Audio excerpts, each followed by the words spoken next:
We love playing Runescape, but we're hardly rich. We play it every day. Now Jagex said the price is going up again, and it's time for you to pay. So get off your ass and work your hands to the bone to give the money every payday. They want more De Niro for the shareholders. If you complain, then they'll say you won't play, you won't pay, ha, no way. Now, why don't you get a job? You won't play, you won't slay, ha, no way. Now, why don't you get a job?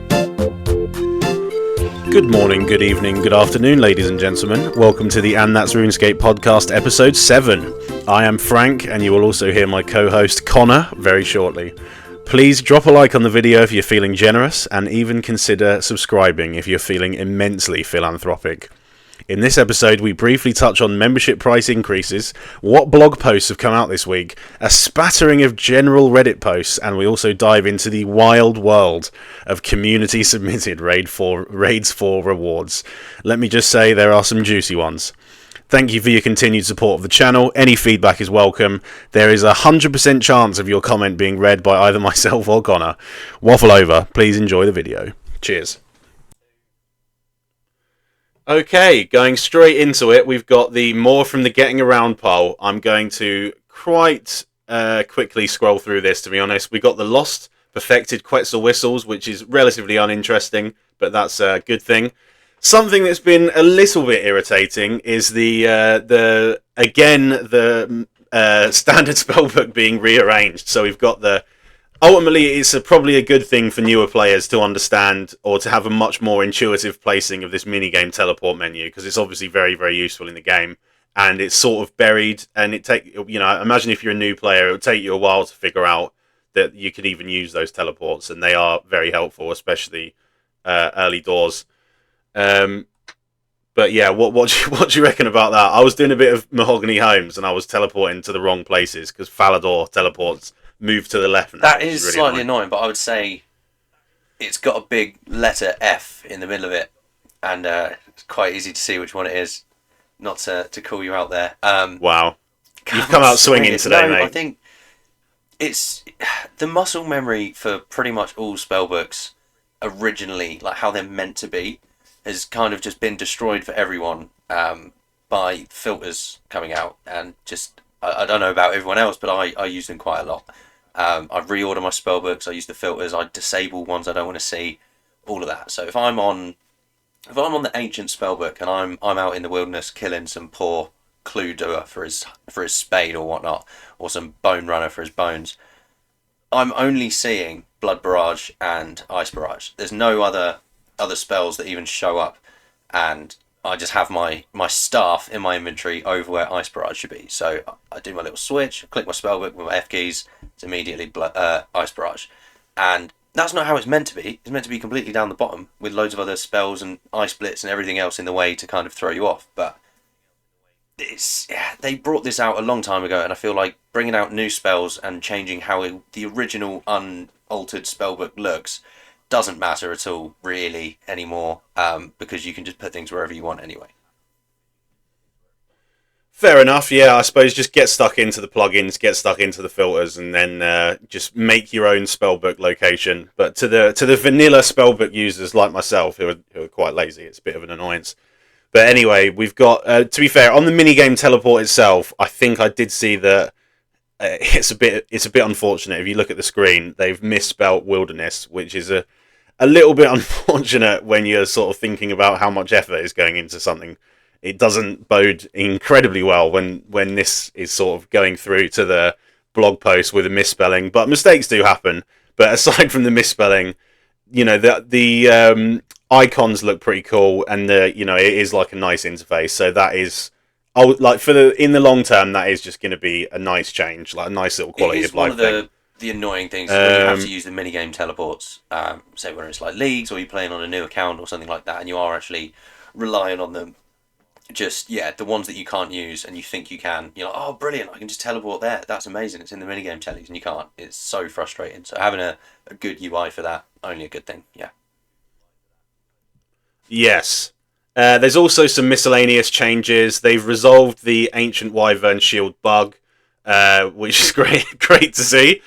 And you can also now sell the following items to Death's Coffer. I'm not going to read them out, but it's basically everything that you can get from the Dead Man Mo shop. You can now put into the Death's Coffer, which is nice. Well, it's just nice. The price that it's led What's to that, a sorry? spike. So anyone following the price or holding out A spike. it caused about 10 mil jump in price for pretty much, well, all of these items. Not all of them specifically 10 mil, but they've all gone up because they're all tied by the same price. And those people buying them have been chucking them into Death's Coffer. So if you're holding out, stay strong, hold out, don't sell, be good.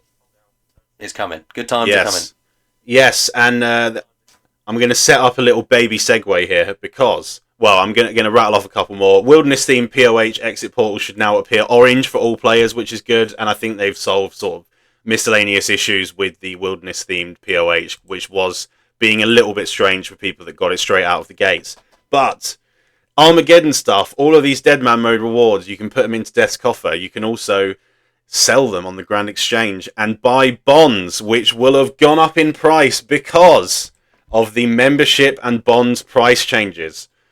So this is we're not going to cover.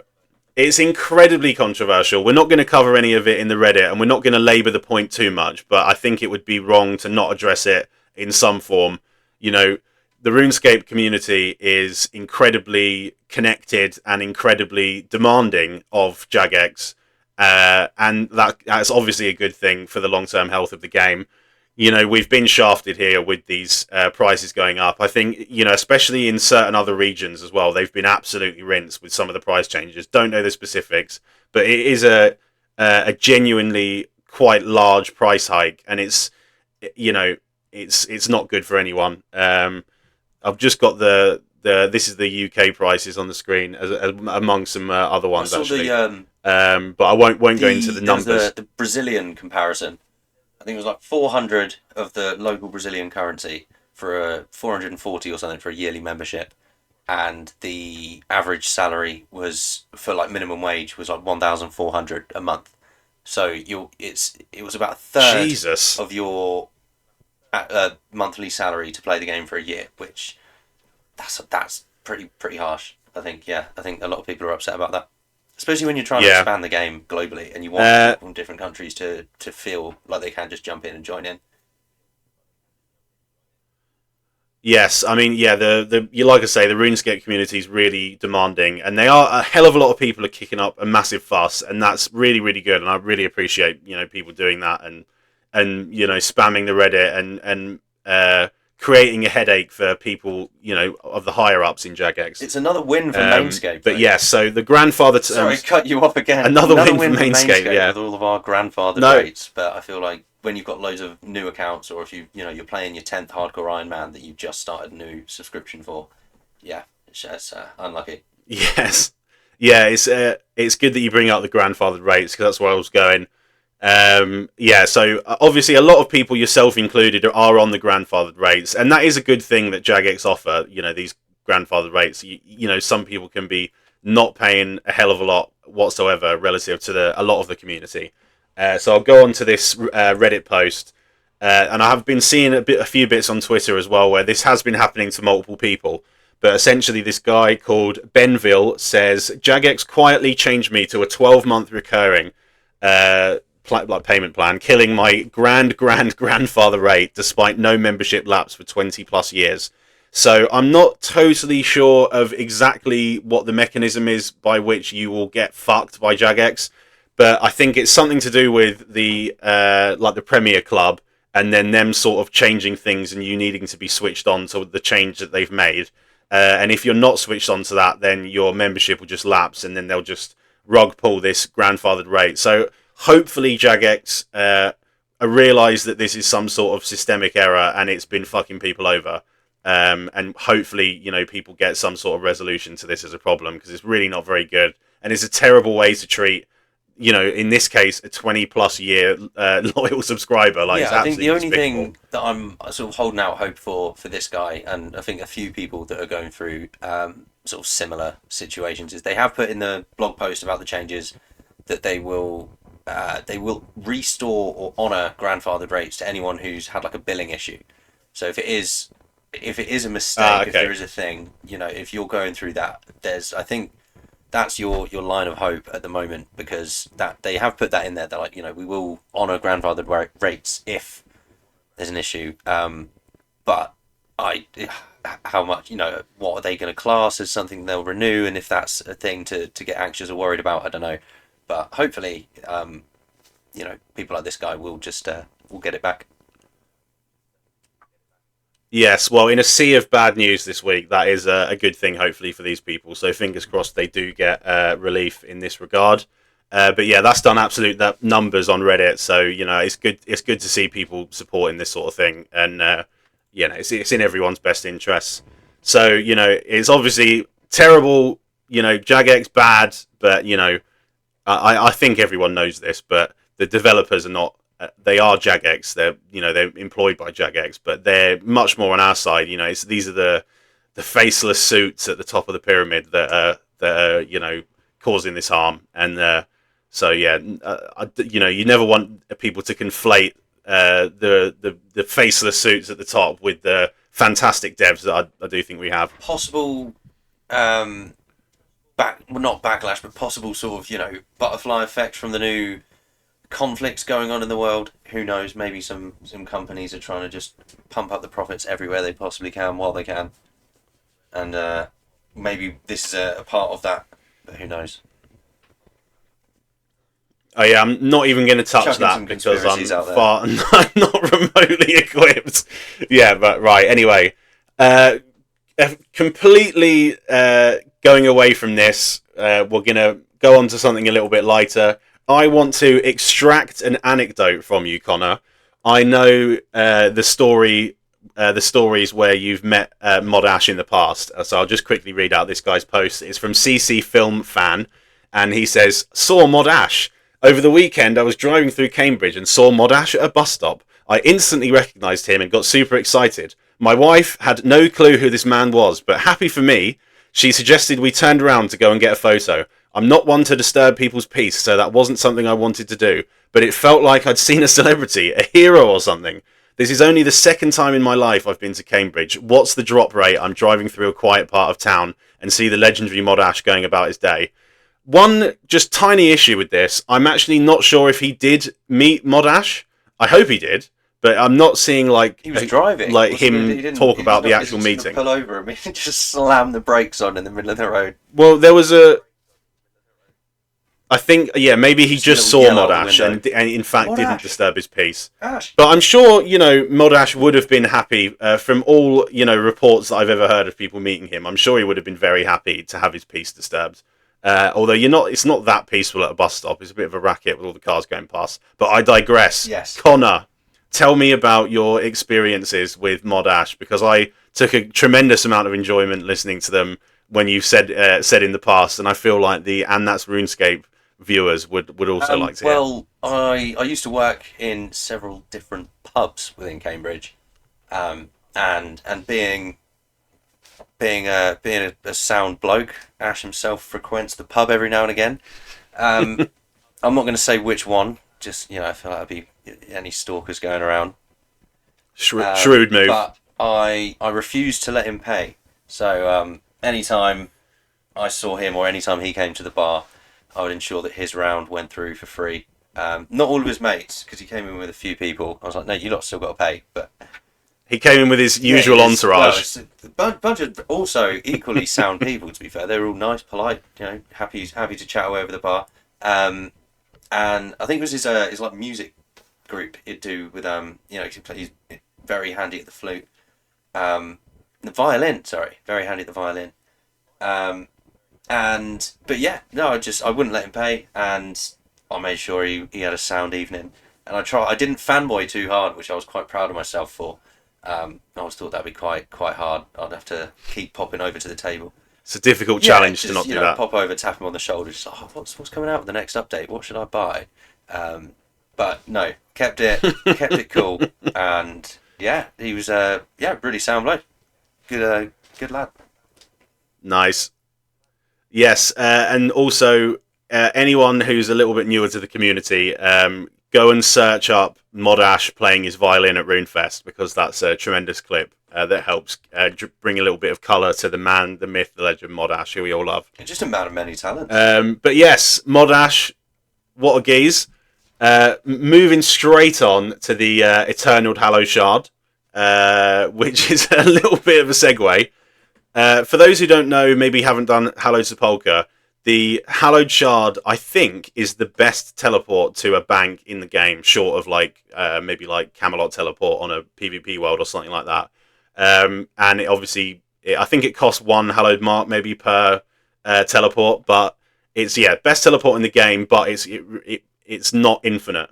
And this guy proposes 5,000 Hallowed Marks to imbue infinite teleports to Hallowed Sepulchre. So essentially your best in slot bank.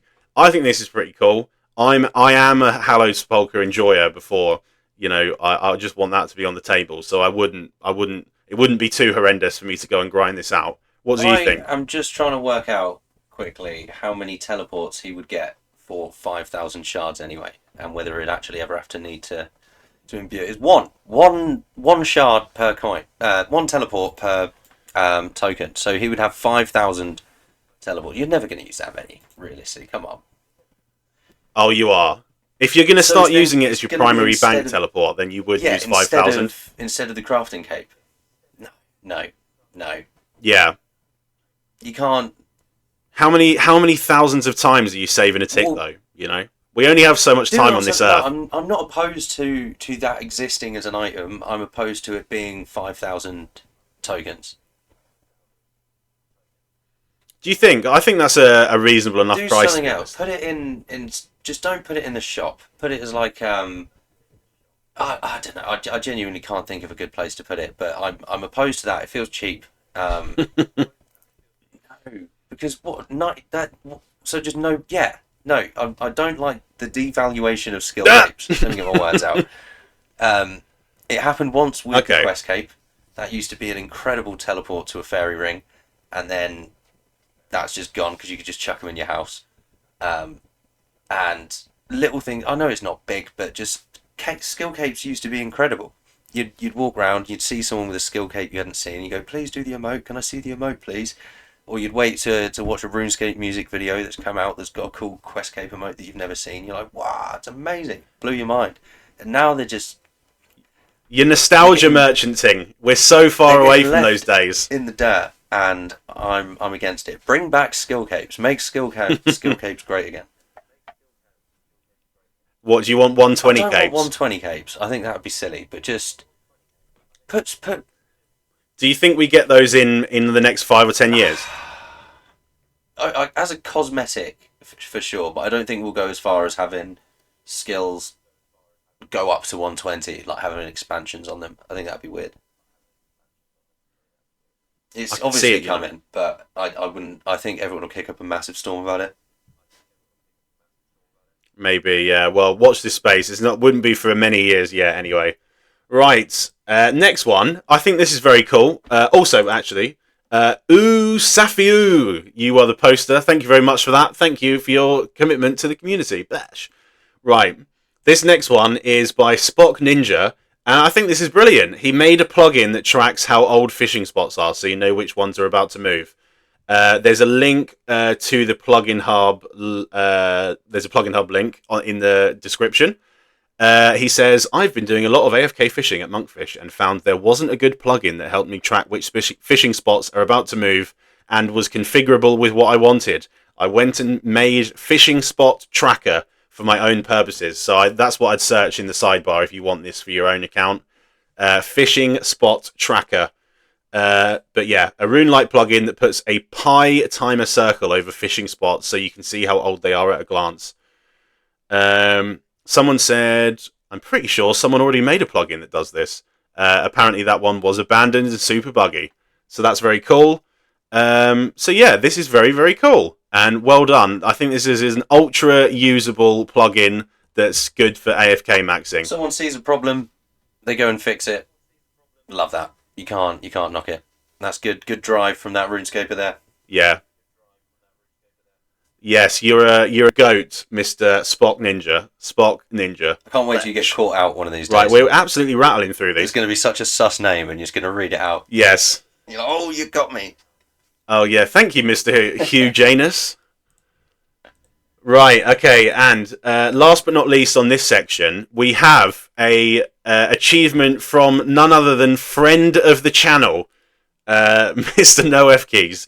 He's an absolute gamer, and if you haven't watched our last video, I know our sort of videos are a little bit time sensitive because we do talk about, stuff from that week most of the time, but we've really got an immortalized section on last episode where we interview this man about his 500 mage-only TOA, and that's time-stamped in the video. So if you do want to watch that, just go back to last video, watch the last 40 minutes or so, and we have a really, what I think is a really good chat and debut interview from myself and Connor with No Fkeys, and we talk about other stuff as well as that achievement. But would recommend that to any new listeners.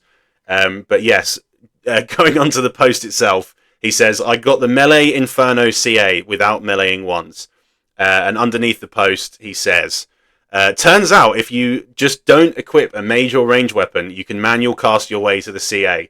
Jokes aside, this was a challenge I thought possible, but never thought I would actually go for it since I'd already done the CA the traditional way. Manual casting through the entire Inferno was probably the most tedious thing I've done in the game so far. The whole No Fkeys thing probably doesn't help either. Safe to say, I'm probably never clicking this much again. And we'll put the link from that for that in the description as well, because we absolutely love No Fkeys, Mr. Friend of the channel, absolute gamer. Massive gamer. I watched the video when it came out. I was quite excited to watch, and it's because with the No Fkeys thing, you can't one tick flick.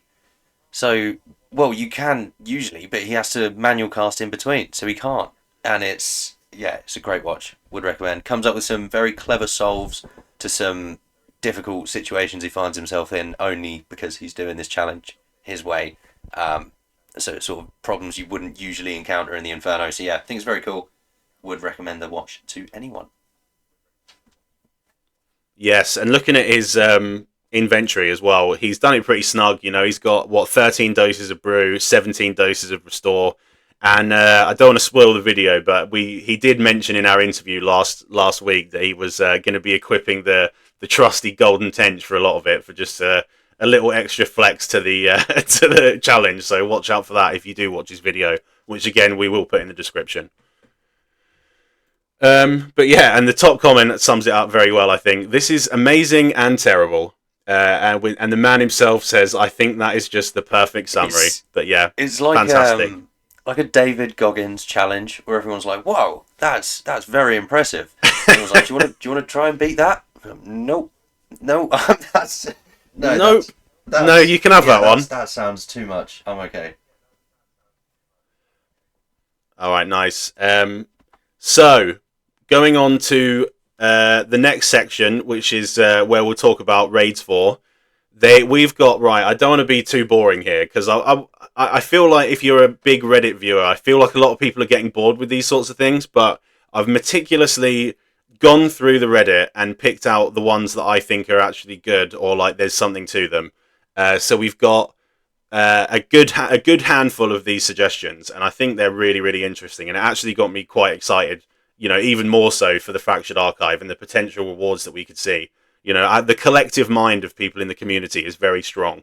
And we're kicking off with none other than Soft Yellow 5231, who has a Raids 4 suggestion, which is Blessing of the Void, an ammo/blessing slot item which acts as a void set piece. So essentially, the draw from this is you can replace one of void gloves, top or bottoms. Lots of cool new gear setups. And this has got a good amount of traction. And it would open some very strange looking builds, but I'd be quite a fan of it. For example, Void Maid plus Confliction Gauntlets, which would be pretty cool. And yeah, like what do you reckon, Connor? Is this posed as a mega rare or just a normal reward?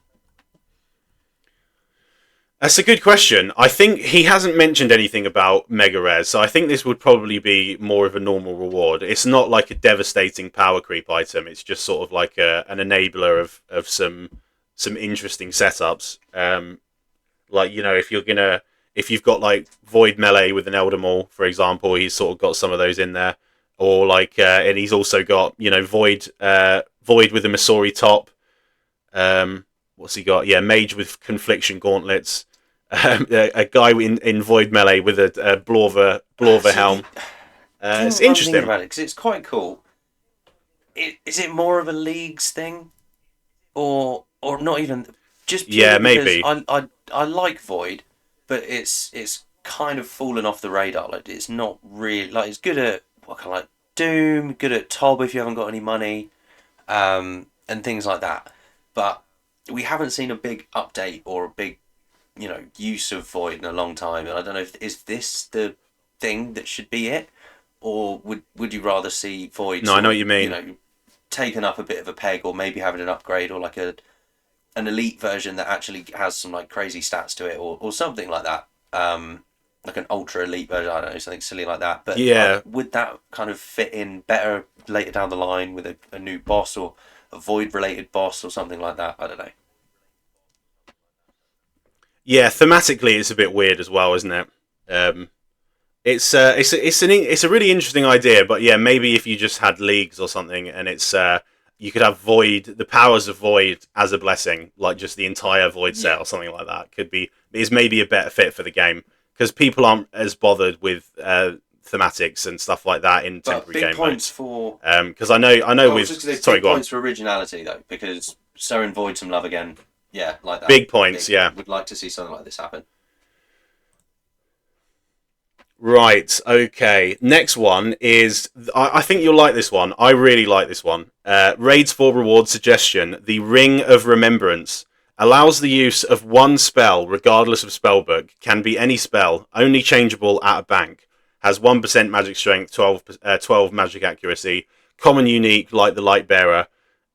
He says, may need specific considerations for balance, such as teleblock. I'm not going to pretend I know all the answers, which I respect, because I'm the same. The goal is to allow other spells to be free from the chokehold, thralls and charge staves have on magic.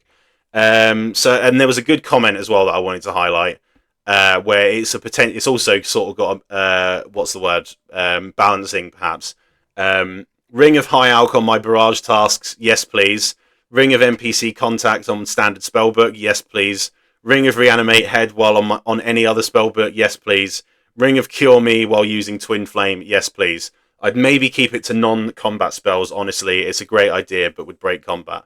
I would probably agree with non-combat spells. It's an amazing quality of life update for the things that have been suggested above by Jade Mallow. What do you reckon? I think it's cool. It sounds really cool, and I don't want to sound like a... Oh, he doesn't like it. I don't want to sound... He doesn't like it. Oh, Connor's boring. But it isn't the fact that you can't use certain spells while you're on a different spellbook the point. Like, there's meant to be a trade-off. And... There is meant to be a trade-off, yeah. Is this just kind of... because currently, if you want to mess around with all your spellbooks, you've got to be on Lunas, you've got to use spellbook swap, and you've got to really faff around with it and take loads of runes and everything. And I know that's not perfect, but it's sort of like that's the trade-off. Like if you want to do it, you've got to get 96 mage, you've got to have loads of runes in your inventory, and you've got to click a lot, and you've got to be stalled, and it's going to be really weird, and it's all janky and old.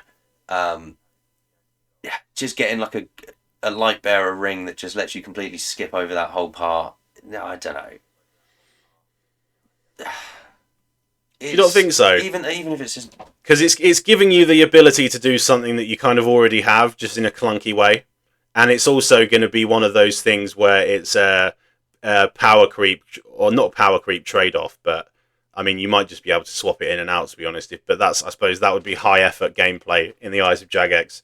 It would be, if you're going to main hand it, you would be exchanging power for what would be quality of life, especially like an only quality of life if it were limited to non-combat space. Power wouldn't matter if it's non-combat. Yeah, but it's the opportunity cost of not having something powerful in the ring slot instead of the Ring of Remembrance. I see what you're saying. That makes sense. Bring it in as a spell from a scroll that's got like 99 mage and it's way better than Spellbook Swap. That I'll be happy with. As a ring that's permanent, nah.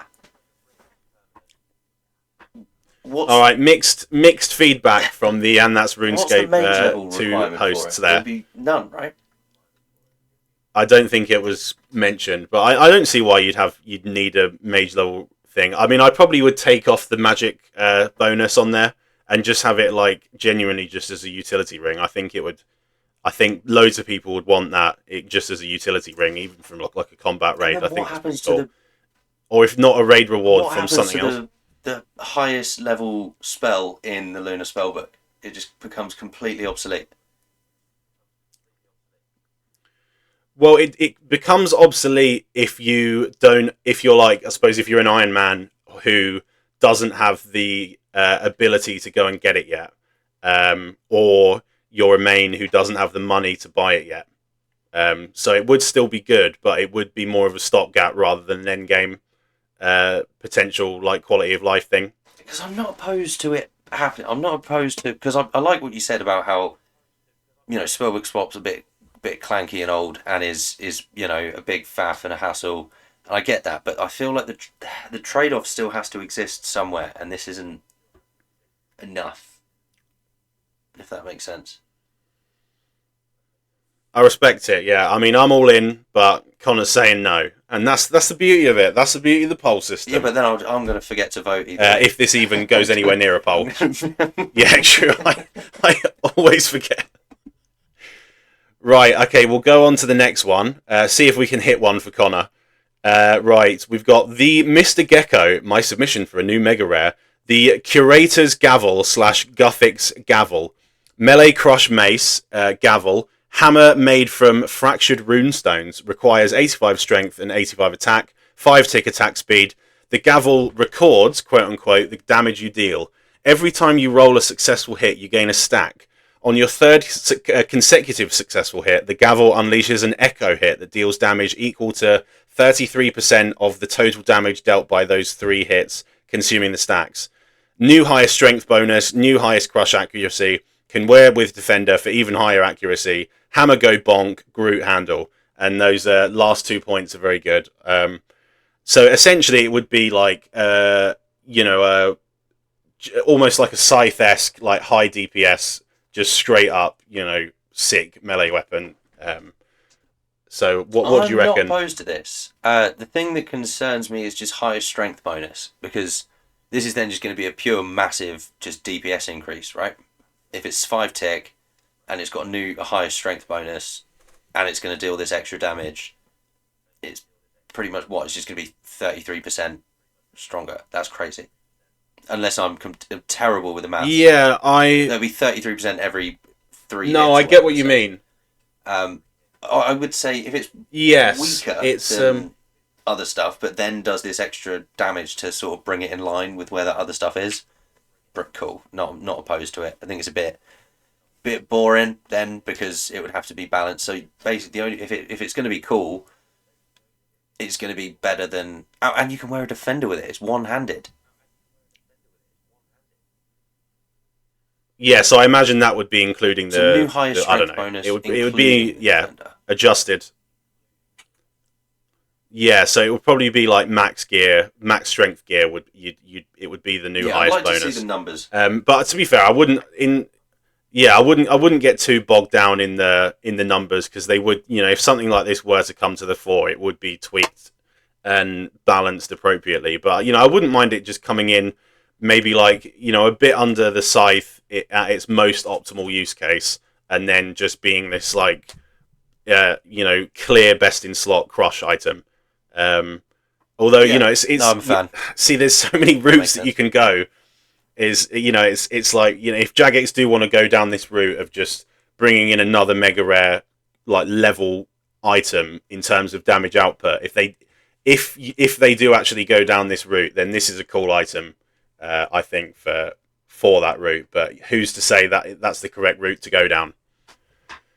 But to be fair, the weapon itself and what the guy's done with the post, it does look very cool. I will actually address the top comment, which is I can't see how you would possibly make an animation for this as a one-handed weapon that doesn't look completely absurd. Lol, looks sick though. Good point. It's too big for that. But then someone says, go look at the animations for the Ultra Great Swords in the Dark Souls series. So maybe have a look at that. If you're copying Dark Souls, you're not doing a lot wrong, to be fair. Yeah, I can see that. Okay. Right, that all right, we'll move on. No, sorry, oh, sorry, I go was on. just sort of lagging a bit, just trying to picture what that guy was describing the animation as. That makes sense. No, right, let's move on. Right. All right, yeah. Next one, we've got a Bandos branch bow. This is from It Is Not Retro. Raids for unique suggestion, Bandos branch bow. A powerful, slow-firing bow that uses javelins for ammo. Requires 80 strength, 82 ranged. Passive effect, adds strength bonus to range strength. So it would be in the sort of Eclipse Atlatl family where you're sort of combining attack styles or attack bonuses to damage output sort of calculations. And then there's some stats for nerds, but we're not nerds, so we're not going to look at that. We're just going to go off vibes, I think. But yeah, you're getting a use out of javelins that are seldom used, really. Obviously, they are used for the heavy ballista, which does have some use cases, but you're very, very rarely going to be running out of javelins on an Iron Man or whatever it might be, and they're not very expensive in the GE either. But I think this is quite cool. Like just as a assume that it's been balanced and it's a potential reward space. I'm not opposed to this. I like this as sort of like a Fang level reward, if that makes sense. Like not the mega rare, but we're chucking another weapon in. Sort of like a Fang, a Sang, rapier, those kind of things. Your sub mega rare rares.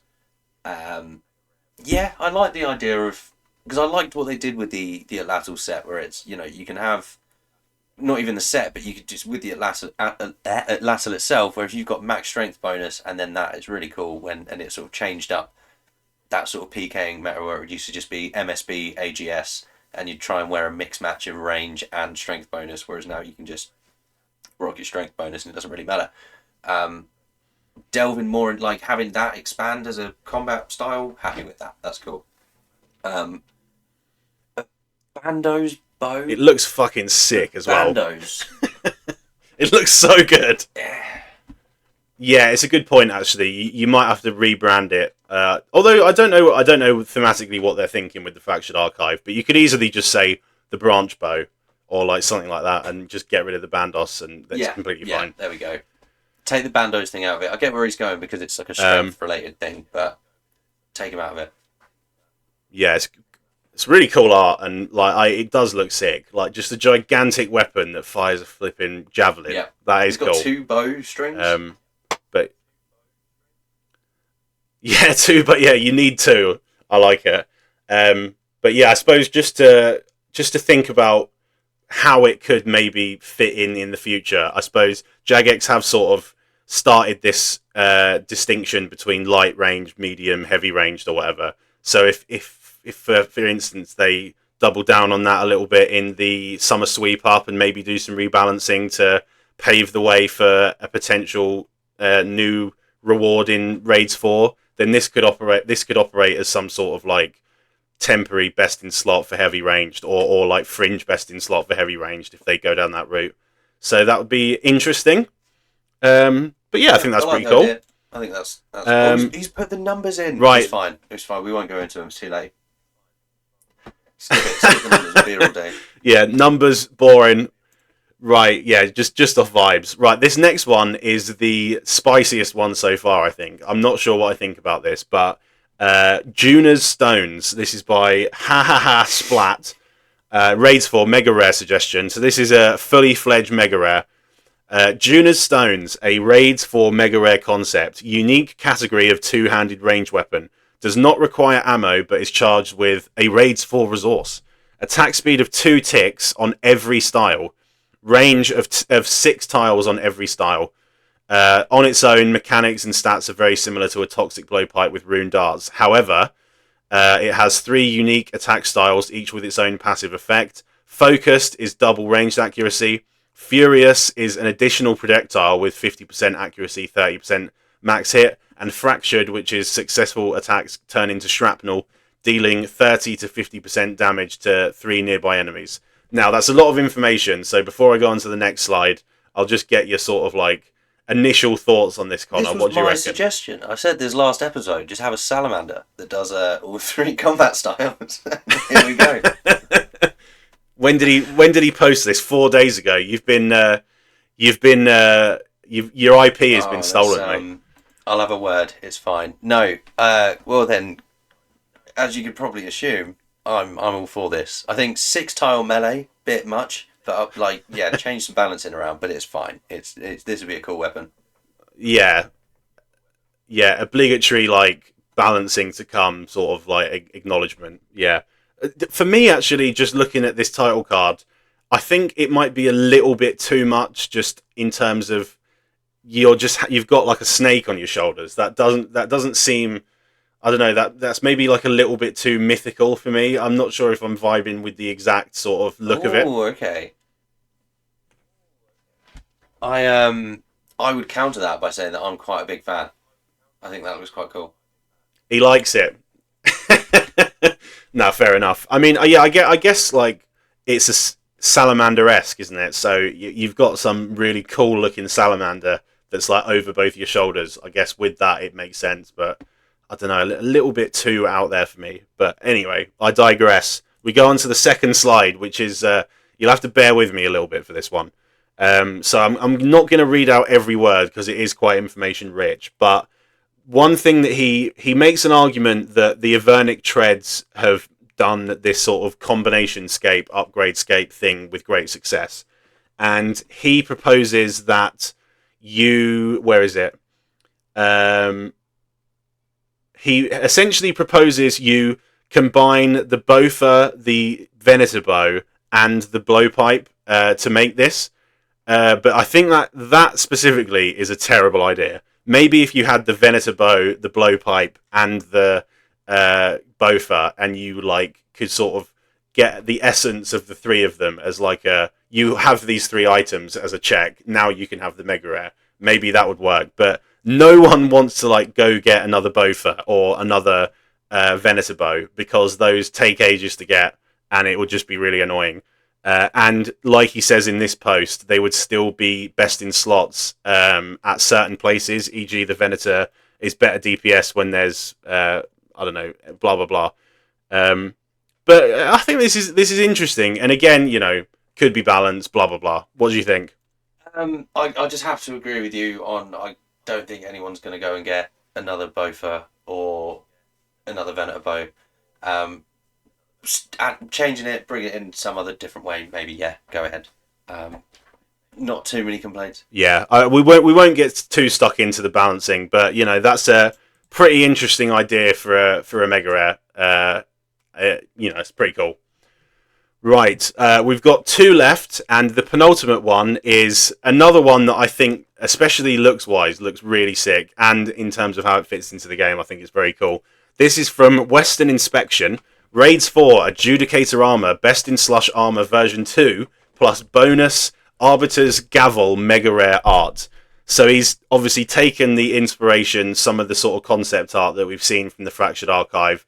He's mixed it in with Inquisitor, and he's given this armor that would work like Masori, where you can fortify it with pieces of Inquisitor, as well as the Crush Mega Rare, which is an Arbiter's Gavel. Now he's not delved into the numbers here, but just like that looks sick. Like from that concept art, I think he smashed it.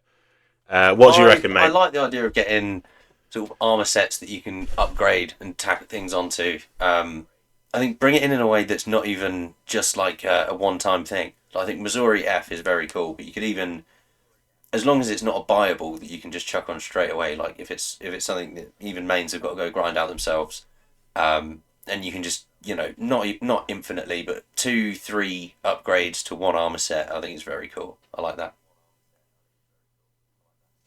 Yeah, I mean, just I think it hits two bases for me really well, and the first one is, it's an upgrade scape coded armor, and I do kind of think that upgrade scape is the way to go, although that is from an Iron Man perspective and someone who likes getting clogs. So bear in mind that as a potential bias from me.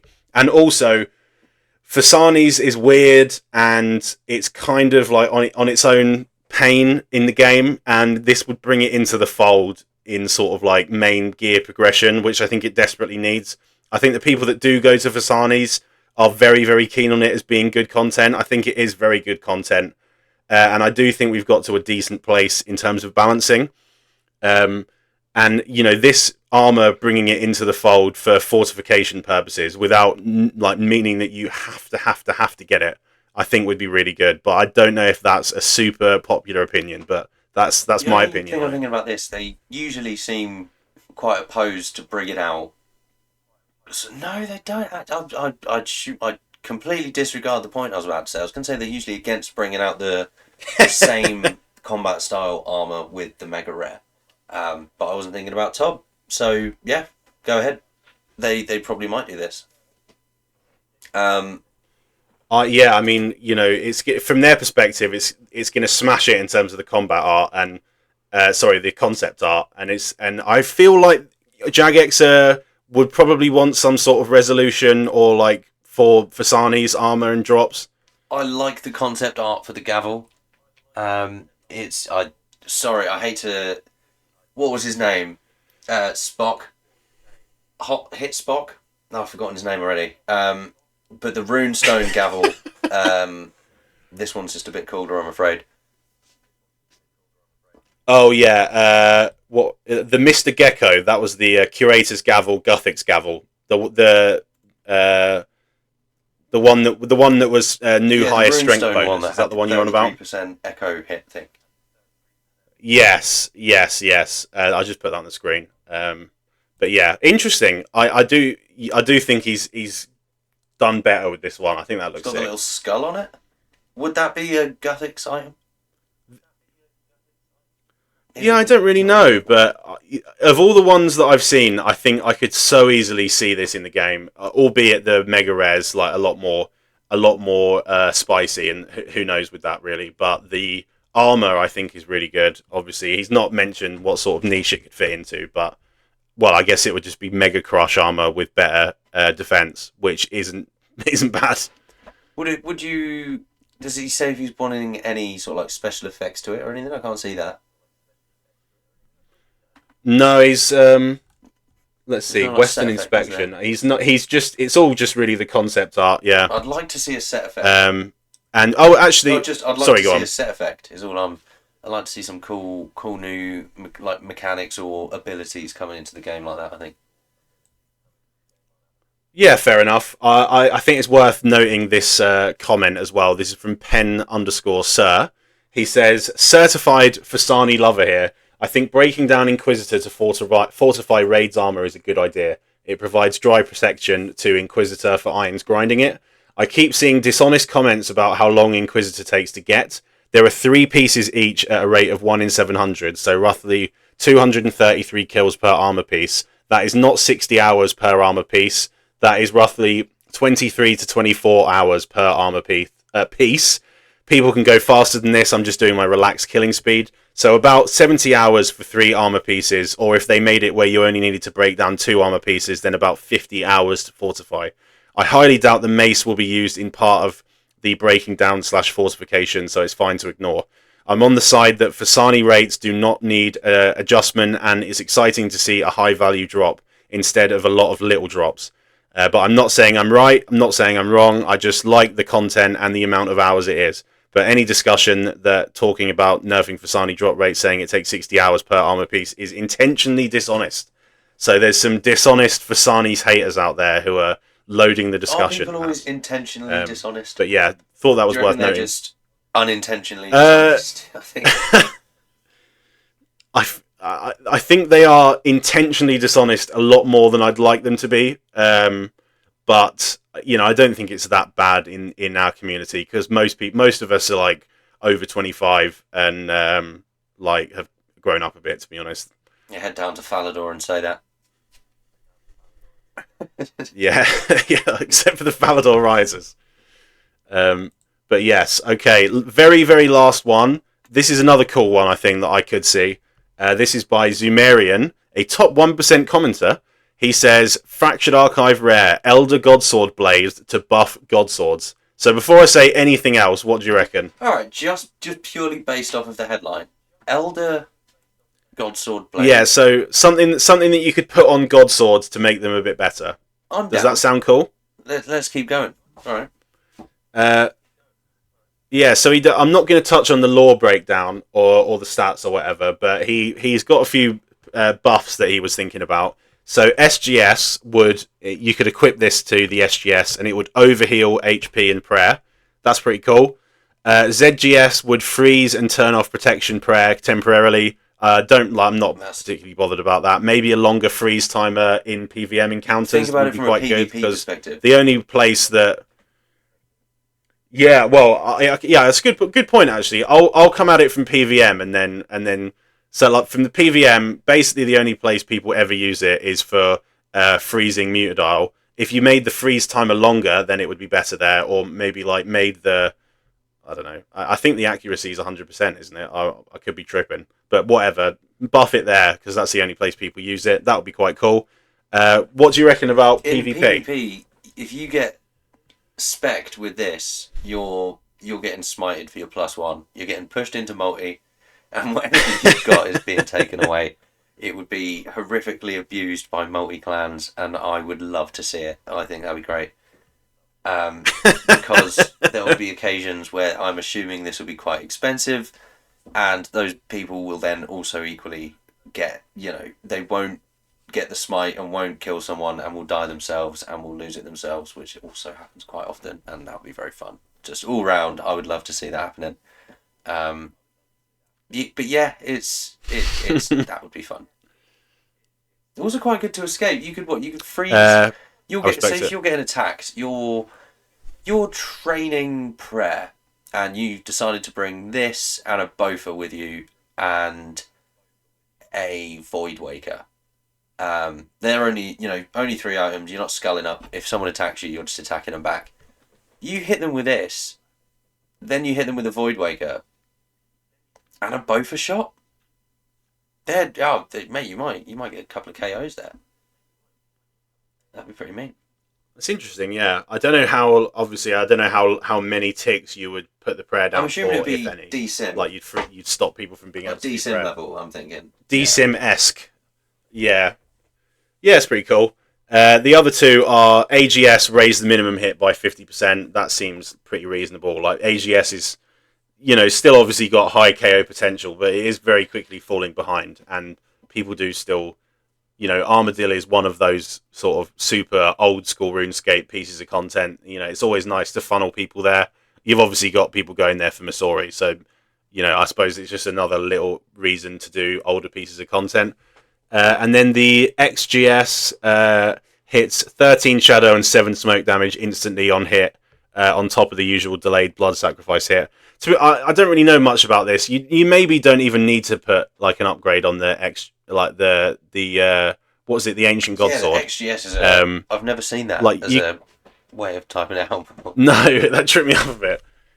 I suppose because that was a Godsword that was added much more recently to the game. So maybe if you wanted to, just for the sake of consistency, you could just have like a tiny little boost to its power or something, if anything. But I suppose some people in this community, to be honest, probably myself included, would be a bit weird to be able to like make these upgraded God swords, but then one of them you can't do. Just put it down it would feel a little bit. I don't know. This is a Guthix artifact, and it doesn't interact with the Zarosian energy emitting from this hilt. Easy done. Yeah, and, you could put it in a way that wouldn't feel awful, because you could be because it's next, it's also the special one kind of thing. You could go this is evil. It doesn't work with it. Yeah, Right, okay. Well, I think just to wrap all of this up, I want to reprise a classic format from the And That's RuneScape podcast. And I will go back through the proposed Raids 4 rewards, and I would like you to just give me a one-syllable noise for what you think about these. Big fan. How does that sound? Yeah. Let's go. I've closed all the tabs down, so you're going to have to refresh memories as well. Hit me. Oh, nice. Okay. So, first of all, we've got the Blessing of the Void. Meh. Okay, next one, we've got the Ring of Remembrance, which was the one that gives you a one spell from another spell book. Bleh. Okay, and next we've got the new highest strength bonus, Curator's Gavel / Guthix Gavel. That was possibly 2 syllables. And then the next we've got the... No, that was good. I'll let you off with that one. You took creative license there and it paid off. Okay, the next one is the Bandos Branch Bow / Branch Bow.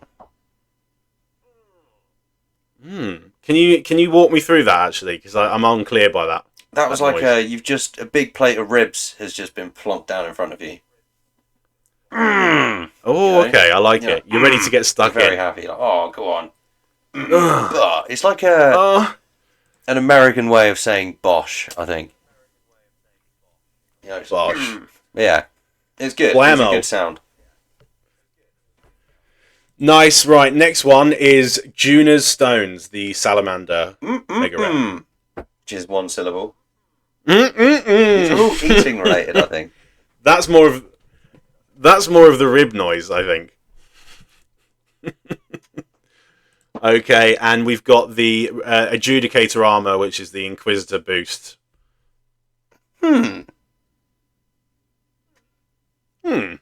And also on its own, just the Crush Megaware. The Megaware? The Megaware, the Arbiter's Gavel that was in the concept The art. Megaware, which is a new wolf boss coming out in December. Right, I'll give that one a... Way! Yeah. Just on it, I'll actually say just on in terms of how it looks. A noise just for how it looks. Sorry, yeah. Nice. All right, and last but not least, of course, the Elder Godsword Blade / Godsword buffs. Yeah, I'll do that one. I think that'll be good. Nice. That's good. Yeah. I honestly, I think these are like the creativity is really encouraging. When I was sort of just thinking, when I hadn't really devoted much thinking time to this, I was just thinking it's a bit tough where to go, but I've got a lot more hope as to the future now. I think there's still a huge amount of exploitable reward spaces, or I don't know, whatever way you want to go. I think it's pretty cool. Yeah, I think there's because we kind of touched on it last episode where we were thinking what sort of spaces are there that could be, and the best I could come up with on the spot were Soul Split and Turmoil, which weren't really the best, and just seeing the fact that other people are coming up with so many good ideas and there's good concept art coming out and just loads of potential ideas of things that could be, very happy. And I think a lot of it is sort of effect related items rather than just straight stats, which is nice to see as well. I like more things like that coming out, sort of changing old metas. Yeah, true. You can think of a boss that someone's done 20,000 kills of the most efficient way possible, and then this new item comes out that just completely slashes that grind in half, and you can just go and smash. Yeah, loads of stuff like that. Why not? Yeah, I like it. All right, nice one. Well, that will conclude the Reddit portion of the And That's RuneScape podcast. Thank you very much, everyone, for listening.